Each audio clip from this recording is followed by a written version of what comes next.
Við ætlum þá að kíkja á fyrstu módelskákina. Þessum módelskákum er ætlað að sýna fram á helstu hugmyndir Svarts í öllum afbrigðum og ég hef reynt að velja skákir milli sterkra skákmanna.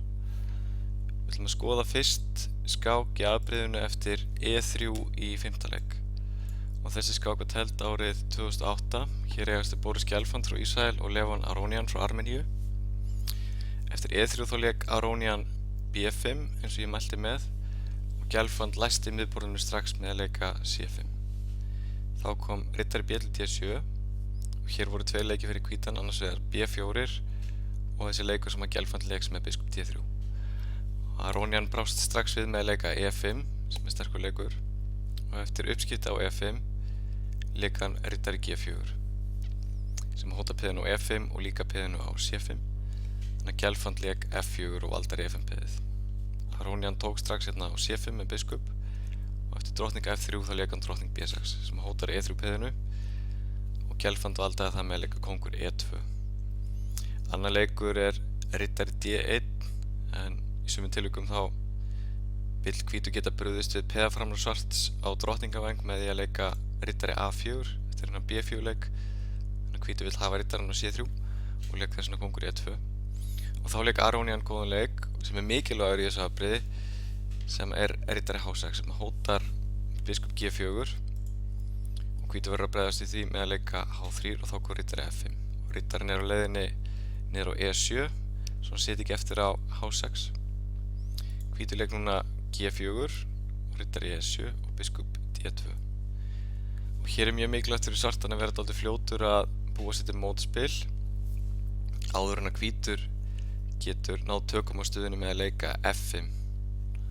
Þannig að Aronian hrókaraði stutt og eftir hrókur A til C1 þá leika hann F6. Til þess að opna miðborðið hvíti kóngurinn er á E2 og Svartur eftir notfæra sér það.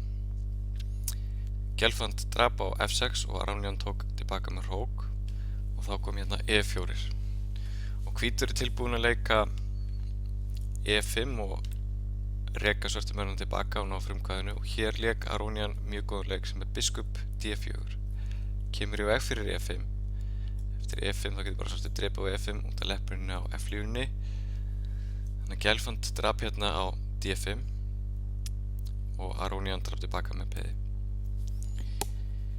Hér getur hvítur drepið á D5 en eftir riddari drepi D5 og drottning drepi D5 sem virðist vinna hrókin á A8 þá kemur hrókur E6 skák og eftir kongur D1 biskup B7 og biskup drefur H1 og eftir F5 kemur biskup F3 skák kongur C2 og drottning C5 skák og núna biskup D5 og Svartur kemur vel út af þessum uppskiptum eða skipta minn yfir og sennilega með vinningsstöðu.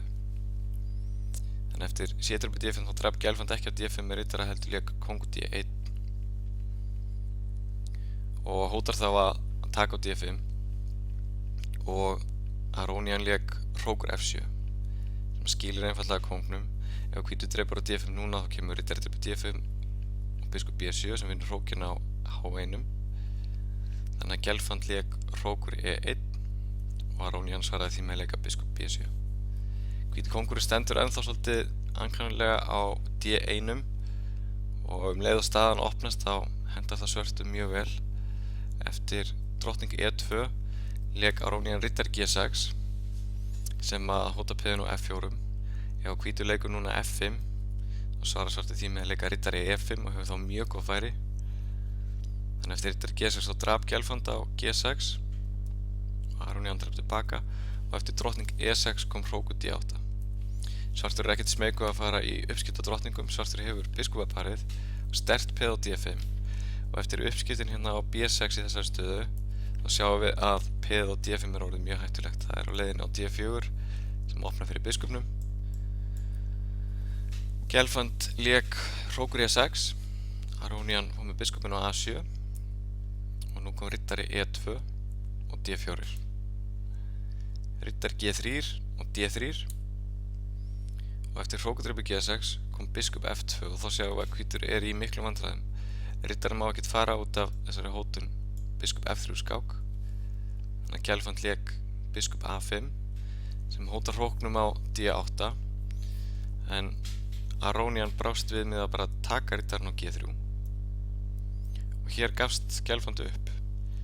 Mögulegt framhald í þessari stöðu gæti verið biskup drepur D8 en þá kemur biskup F3 skák og eftir kongur D2 biskup drepur F4 og hrókurinn á C1 fellur og allt hrynur.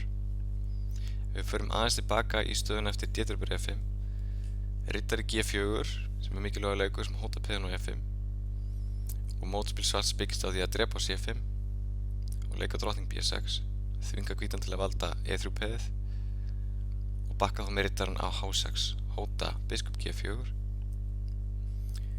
fara með riddarann á E7 og búa sér strax til mótspil hér með að hrókara stutt og leika F6 og opna stöðuna og svartur hefur mjög góð færi.